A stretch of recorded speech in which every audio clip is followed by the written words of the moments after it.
Bismillahirrahmanirrahim. Assalamualaikum warahmatullahi wabarakatuh. Waalaikumsalam warahmatullahi wabarakatuh.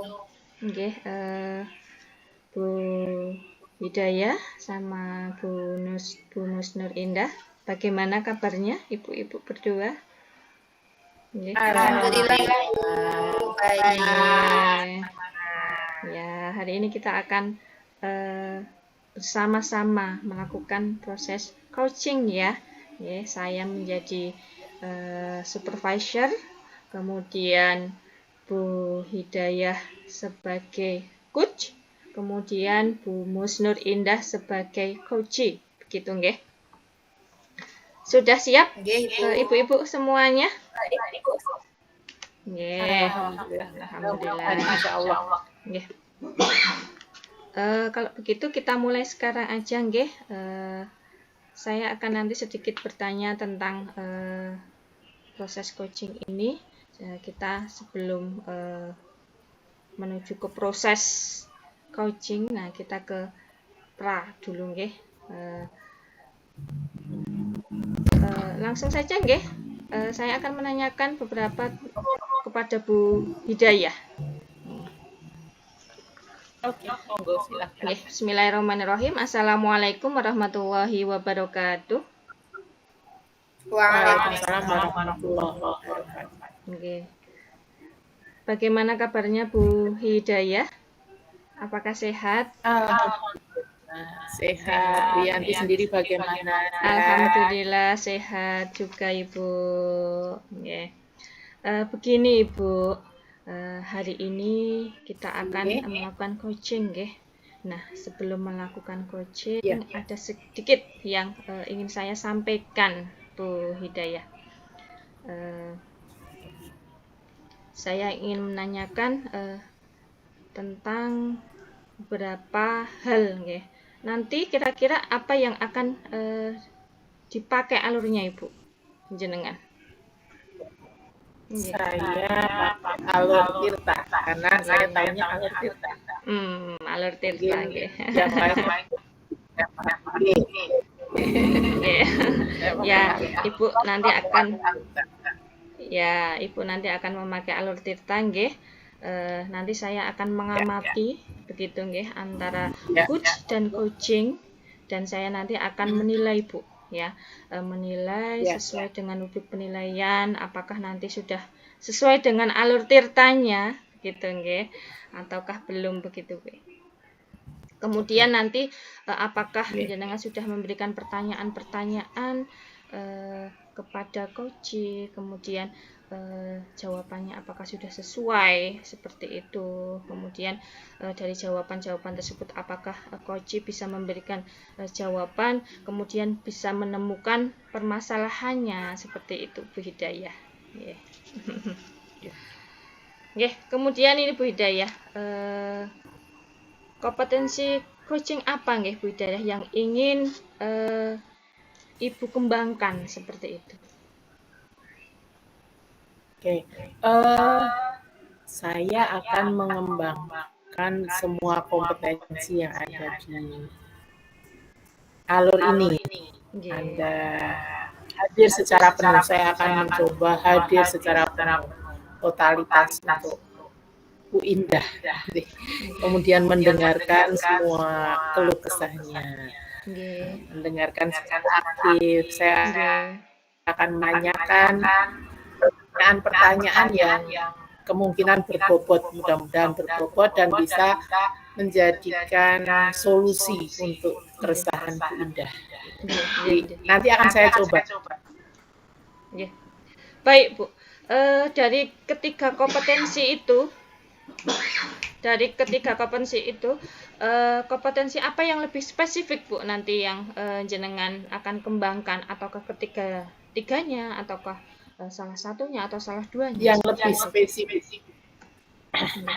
spesifik, saya akan mendengarkan secara aktif.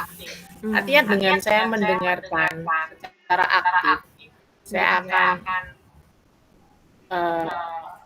akan bisa menanyakan apa atau yang menjadi solusinya.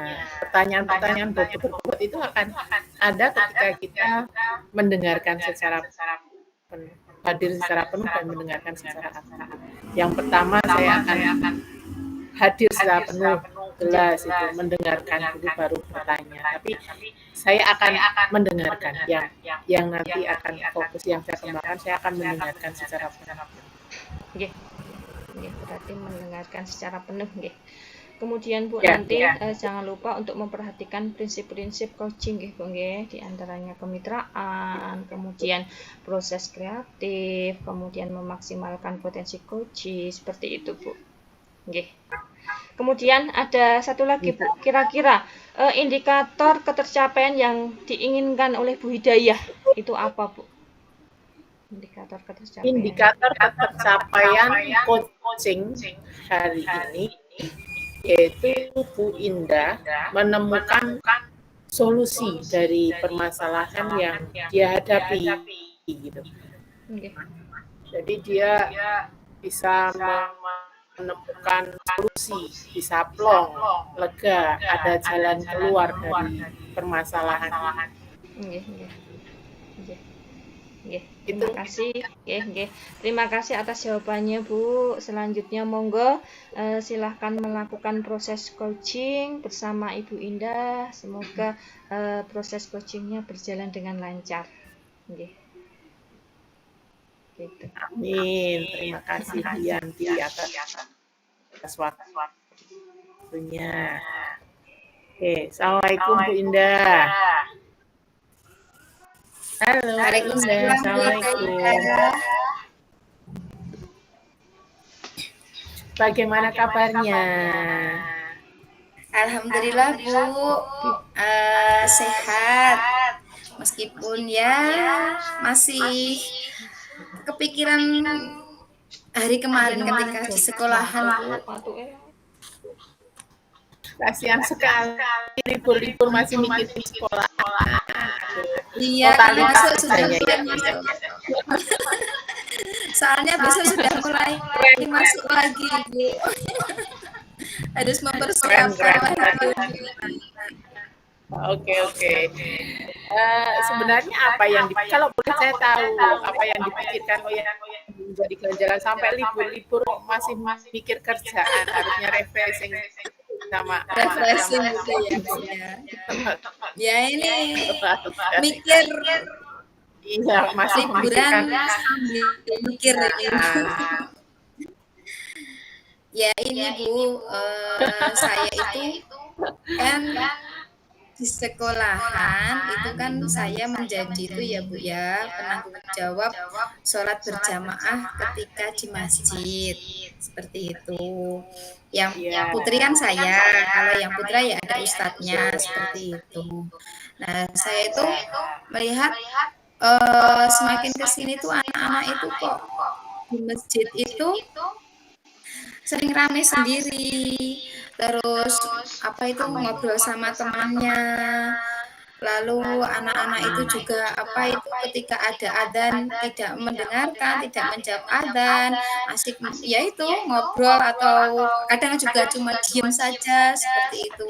Itu kan yang sholat di masjid itu kan kelas 2 sampai kelas 6 gitu ya Bu ya, ada sekitar 100-an lebih lah anak-anak seperti itu Bu. Makanya saya apa itu ketika kayak itu saya cuma maaf ya diam dulu. Nah saya sering bilang gitu, tapi ya cuma diam sesaat tapi diulangi lagi seperti itu Bu anak-anak. Jadi saya bingung, udah komat masih pada ribut sampai ustadznya sampai saya itu kadang capek mengingatkan anak-anak seperti itu Ibu.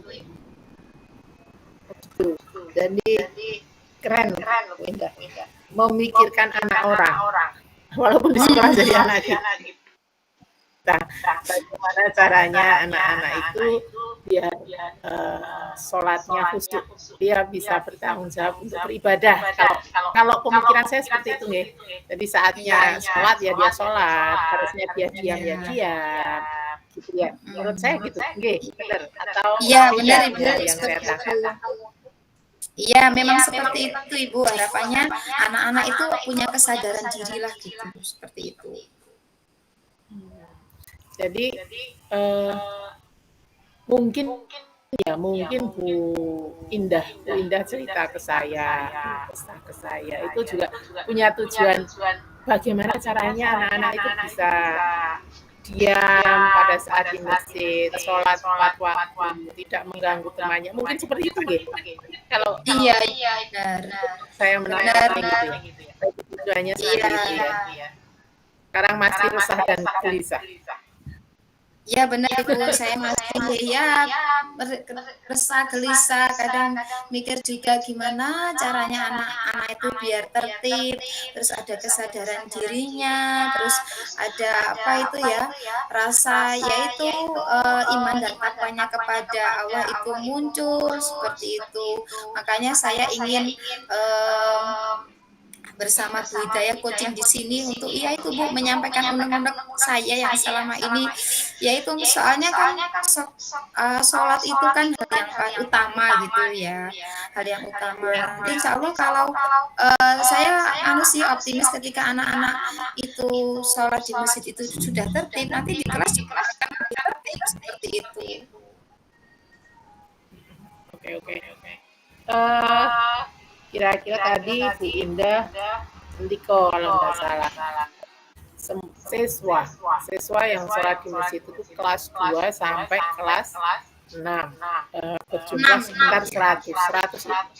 Oh ya, kelas 2 sampai kelas 6 kan? Iya. Jumlahnya sekitar 100 itu yang laki-laki sama perempuan atau yang perempuan tok itu? Itu Perempuan 100 saja atau itu perempuan? yang laki-laki sama perempuan Ibu, tapi kan sholat berjamaah tetap jadi satu. Iya, ya perbandingannya laki-laki sama perempuan itu 60 banding 40 lebih banyak laki-lakinya seperti itu. Oh gitu, oke. Iya. Dari sekian banyak itu yang menjadi tanggung jawab Indah yang perempuan khususnya, walaupun tidak menutup kemungkinan kita tetap harus bertanggung jawab pada yang laki-laki. Yang laki-laki, iya. Ya, nomor satunya tanggung jawab itu di perempuan. Yang perempuan. Oke. Dari sekitar 40 siswa ya, 40% berarti dari 100 berarti 40 siswa yang belum sadar diri atau yang tadi masih pada saat azan tidur sendiri, pada saat waktu sholat enggak segera ke masjid. Itu kira-kira berapa persen dari 40 itu? Ya, itu kira-kira anak Ada 15% ya Bu ya. Enggak sih sebenarnya enggak sampai separuh kok Bu. Kira-kira ya cuma 15% saja. Iya. Ya mungkin dari 40 anak gitu ya, dari 40 anak mungkin ya sekitar 15 anak itu aja. Yang 15 anak itu pun ya itu sebenarnya kadang anak temannya itu udah anteng gitu ya, udah fokus dia, tapi terus diganggu sama anak yang lain itu, terus diajak ngobrol gitu jadi ikut-ikutan ribut. Iya. Iya, memang benar Bu Indah, karena ulah satu dua anak yang sedikit tadi akan membuyarkan konsentrasi yang lebih banyak. Biasanya seperti itu. Kira-kira langkah apa yang Bu Indah pikirkan agar 15 anak tadi, 15 anak yang boleh saya bilang tanda kutip gitu, bikin kacau. Maaf ya. Iya, Bapak-Bapak. Iya. Biar menjadi tenang, tidak mengganggu temannya. Bisa sholat tepat waktu, diam pada saat di masjid. Kira-kira langkahnya apa Bu?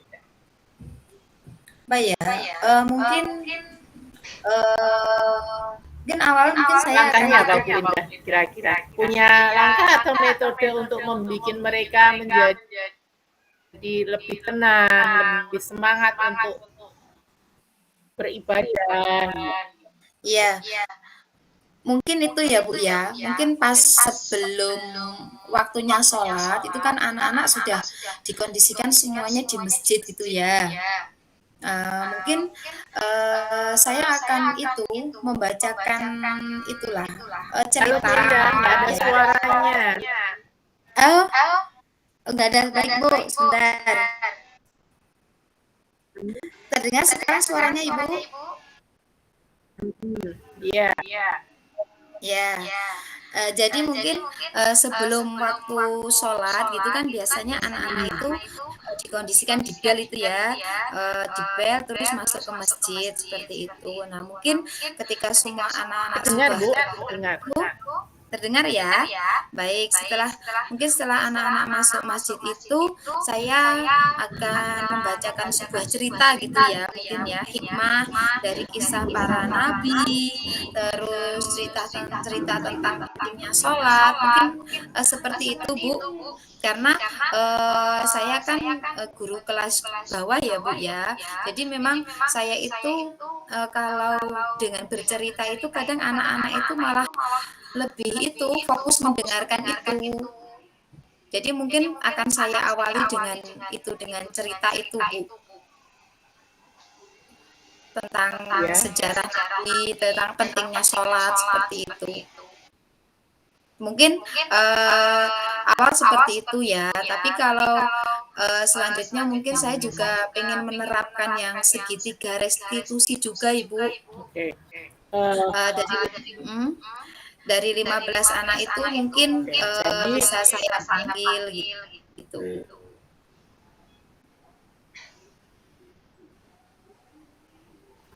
oke.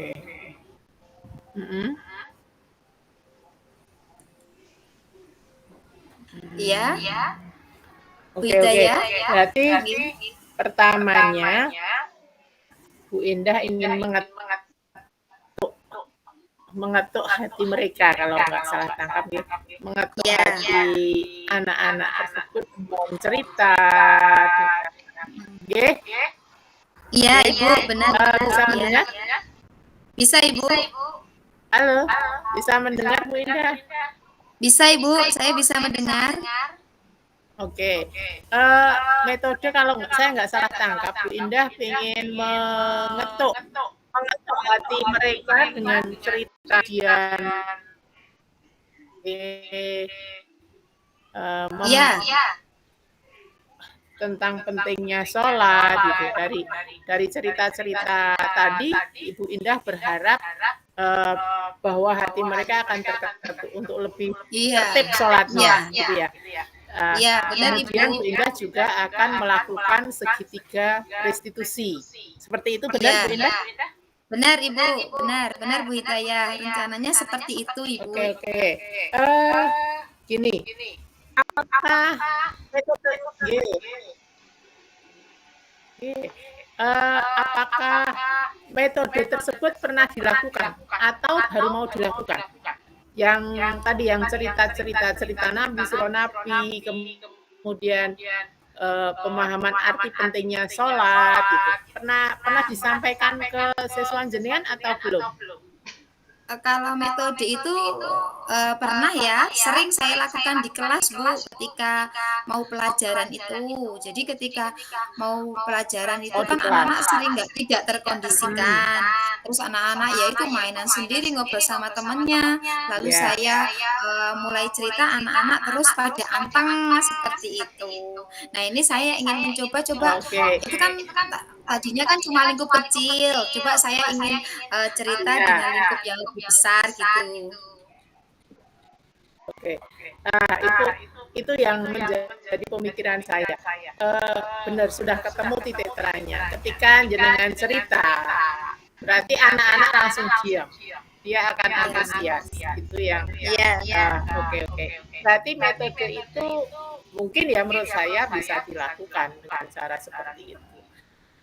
Karena mereka akan antusias untuk mendengarkan cerita jenengan. Kemudian untuk segitiga restitusi, saya mau tanya, apakah dari 15 anak tadi, ketika akan dipanggil satu-satu atau secara berkelompok, Bu Indah? Ya mungkin karena jumlahnya 15 gitu ya Bu ya. Kalau satu-satu itu kan lama gitu ya.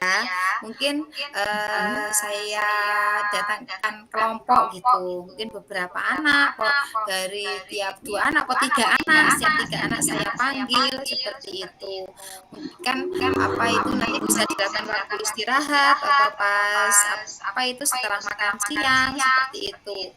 Mungkin saya coba untuk itu Ibu, karena dengan segitiga restitusi ini kan kembali saya ingin mengingatkan tentang keyakinan kelas. Di keyakinan kelas itu kan di setiap kelas itu sudah tercantum, terutama untuk ibadah ya. Untuk ibadah kan memang anak-anak itu harus tertib. Nah, itu saya ingin mengingatkan tentang keyakinan kelas tersebut, Bu. Oke, keren. Bisa dilanjut Bu Indah. Nanti metode tersebut bisa dilanjut. Mungkin Bu Indah bisa melakukan metode pertama dulu yang klasikal. Jadi kalau saran saya mungkin bisa melakukan jangan dua-duanya langsung gitu. Satu dulu yang klasikal, semua anak diberikan cerita, pencerahan tentang pentingnya sholat dan lain sebagainya. Kemudian kita tunggu progresnya, apakah di situ ada progresnya. Ketika ada peningkatan, baru dilihat lagi, yang masih usil siapa. Nanti ketika di situ prosentase siswa yang usil yang tidak mau diam tadi sudah berkurang, nah, itu dilakukan secara terus-menerus. Nah, kemungkinan seperti itu, Bu Indah. Kemudian yang tidak bisa dilakukan dengan metode pertama, dilakukan metode restitusi. Tapi keren sudah. Metodenya sudah bagus. Itu bisa mengatur hati mereka biar dia tidak terpaksa sholat gitu. Iya, sadar untuk beribadah. Benar Ibu.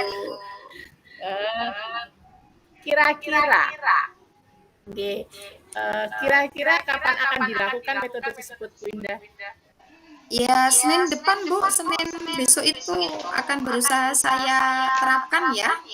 Akan saya coba seperti itu ya, hal baru mungkin semoga setelah liburan ini anak-anak itu semakin fokus lagi gitu. Oke, berarti langsung ya, gercep. Langsung besok. Ya, harapannya seperti itu Bu. Oke, Bu Indah punya target dari 40% siswa tadi yang masih belum fokus untuk beribadah. Apakah punya target sekali melakukan metode dia berkurang berapa kira-kira? Atau target berkelanjutan gitu setelah Bu Indah melakukan metode ini? Ya, target saya itu nanti selama 1 pekan itu ya Bu ya. Nanti selama 1 pekan itu saya akan lihat berapa persentase yang berkurang gitu ya, anak-anak yang mulai fokus di masjid itu siapa saja, seperti itu nanti saya lihat. Terus nanti juga saya targetnya yaitu ya semua anak-anak sudah terkondisikan di masjid gitu aja Bu. Target saya 1 minggu lah. Berarti targetnya dari 40% tadi menjadi 0% ya?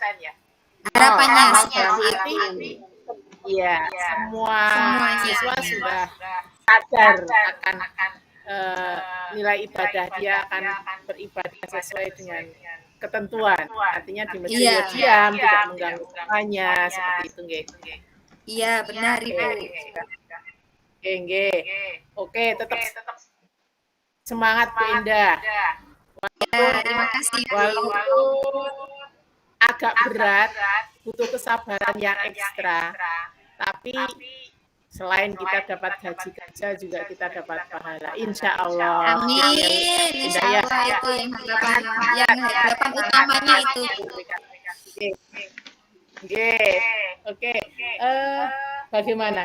Kita sudah cerita-cerita karena waktunya sudah mau habis ini. Perasaan Bu Indah bagaimana? Apakah sudah lega atau masih dong?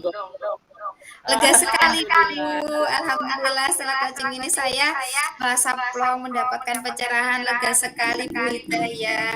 Terima kasih dan memberikan masukan yang sangat luar biasa dan mendengarkan saya dengan aktif sehingga saya merasa nyaman ketika berbicara dengan Bu Hidayah. Oke. Saya juga terima kasih. Semoga bermanfaat, walaupun tadi nggak seberapa saran saya, semoga bermanfaat gitu untuk Bu Indah, gitu ya. Amin. Terima kasih Bu Mohon Hidayah. maaf, mohon maaf ketika saya menanyakan kok tanyanya segitunya gitu, kok kasih saran-saran segala gitu. Ya, Mohon sudah maaf ya sangat Bu Indah, bagus. saya Tidak ada saya yang berterima Saya kasih. berarti cuman memberikan masukan siapa tahu bermanfaat. Kalau dirasa enggak dibutuhkan enggak usah dipakai, enggak apa-apa. Gitu ya Bu Indah ya. Iya, sangat bermanfaat. Terima kasih Bu Hidayah. Terima kasih. Terima kasih. Saya juga terima kasih kerjasamanya Bu Indah. Mudah-mudahan bermanfaat. Maaf jika ada kata-kata yang salah. Kita ketemu lagi di depan calling-callingnya. Saya tunggu kabar baiknya, mudah-mudahan siswa Bu Indah semua sudah taat beribadah, tidak rame lagi saat ini. Amin. Terima kasih. Oke. Assalamualaikum warahmatullahi wabarakatuh. Waalaikumsalam warahmatullahi wabarakatuh. Oke. Baik. Bagaimana Ibu Hidayah proses coaching hari ini? Apakah lancar? Alhamdulillah, kalau menurut saya sih lancar-lancar saja, walaupun agak tersendat tapi tetap berjalan. Iya, baik. Ini Bu Hidayah, terkait dengan indikator yang ingin dicapai tadi Bu Hidayah, bagaimana menurut Anda? Apakah sudah? Gini, kalau indikator ya akan dicapai tadi kan Bu Indah menemukan solusi. Di akhir coaching saya sudah menanyakan Bu Indah itu. Bu Indah bagaimana perasaannya dapat solusi? Alhamdulillah, berarti indikator. Berarti harapan saya tercapai. Itu saya yang lega. Bu Indah lega, saya lebih lega lagi. Berarti harapan saya tercapai gitu. Iya. Kemudian ini Bu, kompetensi yang ingin nanti jenengan kembangkan kembali dari proses coaching yang selanjutnya bagaimana Ibu? Apakah masih ada yang harus dikembangkan lagi atau bagaimana? Oke, yang akan saya kembangkan lagi tentunya semua saya akan mengembangkan lagi gitu. Cuman tadi jujur saja ya, kok saya kasih saran ya? Harusnya boleh enggak toh coaching kasih saran Bian? Seharusnya ini Bu. Jadi kita memberi kata-kata pemantik seperti itu biar nanti coachingnya timbul dengan sendirinya seperti itu Ibu. Iya. Tapi jenengan sudah luar biasa Bu, memberikan kata-kata pemantik yang terus dan berkelanjutan seperti itu Bu. Tadi mikirnya, kok saya kasih saran. Nah itu tadi loh. Ya, itu yang mungkin besok bisa dihindari ya. Iya itu catatan yang saya juga seperti itu untuk menghindari secara langsung seperti itu ya Bu ya. Jadi kita nanti bisa memberi kata-kata atau kalimat pemantik yang nanti bisa memunculkan ide dari coach seperti itu Ibu. Oke. Mungkin itu diskusi kita kali ini. Alhamdulillah berjalan lancar. Terima kasih atas waktunya. Saya ucapkan terima kasih Bu Indah dan juga Bu Hidayah. Kita lanjutkan untuk pertemuan berikutnya. Insya Allah jenengan semua sudah the best ya, sudah bagus. Begitu saya akhiri. Assalamualaikum warahmatullahi wabarakatuh. Waalaikumsalam warahmatullahi wabarakatuh.